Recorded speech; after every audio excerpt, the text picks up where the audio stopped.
ये डिज़ाइन को मैं पर्ल के साथ बना रही हूँ। आप अपनी पसंद का थ्रेड यूज़ कर सकते हैं। मैं सिल्क थ्रेड ले रही हूँ। सबसे पहले इसे बनाने के लिए अटैच करना है एज पे, इस तरह से। इसे अटैच करने के बाद चेन 1 बनाना है और सिंगल क्रोशे बनाना है। इसके करीब में ही हल्का सा थोड़ा सा डिस्टेंस रखकर इस तरह से मैंने सिंगल क्रोशे बना दिया। अब चेन 3 बनाएंगे, 1 2 3। अब हमें सिंगल क्रोशे बनाना है सेम स्पेस में। यहाँ पर ये जो चेन 1 की जो स्पेस है, तो इसके अंदर हमें जाना है और 2 सिंगल क्रोशे बनाकर हम एक अलग टाइप का पिकॉट बनाएंगे। 1 सिंगल क्रोशे, 2 सिंगल क्रोशे। ये चेन 1 जो स्पेस है, इसमें मैंने 2 सिंगल क्रोशे को बना दिया है। अब हमें ये पिकॉट को अटैच करना है फैब्रिक पे। थोड़े से डिस्टेंस पे जाकर हमें सिंगल क्रोशे बना देना है इस तरह से। अब हमें एक सिंगल क्रोशे बनाना है। 2 सिंगल क्रोशे बनाएंगे इसे अटैच करने के बाद और इसके लूप को पुल करेंगे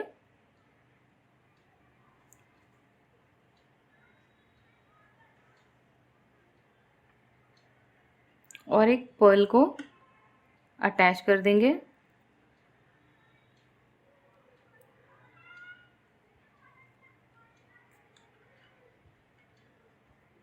इस तरह से। अब हमें फैब्रिक पे इसकी साइज़ के अकॉर्डिंगली सिंगल क्रोशे बनाकर इसे अटैच करना है।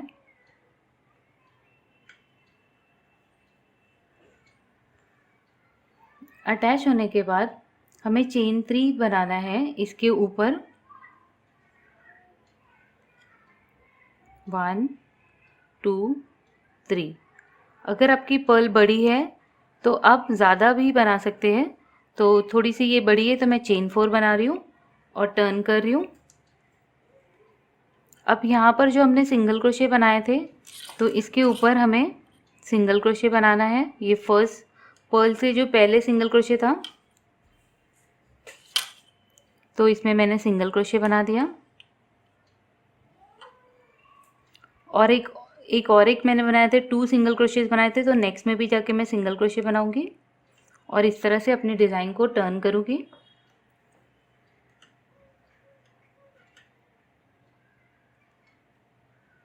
अब ये जो स्पेस है, चेन 4 की स्पेस है मेरे पर्ल के अकॉर्डिंगली मैंने चेन 4 बनाया है।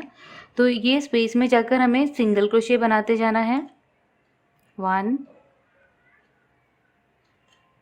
2 3 4 5 6 7।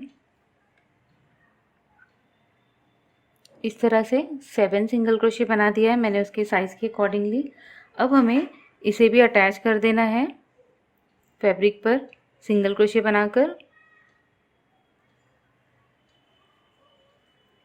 इसे अटैच करने के बाद एक सिंगल क्रोशे बनाना है।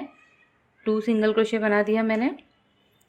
2 सिंगल क्रोशे बनाने के बाद हमें अब सेम रिपीट करना है, पिकॉट बनाना है इसके बाद। तो हम वही करेंगे। चेन 3 1 2 3। ये जो सिंगल क्रोशे की स्पेस है, इसमें जाकर हमें 2 सिंगल क्रोशे बना देना है। तो ये इस तरह से पिकॉट बनाते हैं, 2 सिंगल क्रोशे। अब इसे सिंगल क्रोशे बनाकर अटैच करेंगे, पर 1 सिंगल क्रोशे नहीं बल्कि 2 सिंगल क्रोशेज बनाएंगे रो में, इस तरह से लाइन में, ताकि हम जब शेल बनाएंगे और पर्ल सेम यू बनाएंगे तो यहाँ पर अटैच करके बनाएंगे। तो अब फिर से हमें सेम रिपीट करना है।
तो इस तरह से रिपीट करते हुए सेम डिज़ाइन को आप बना के कंप्लीट करें।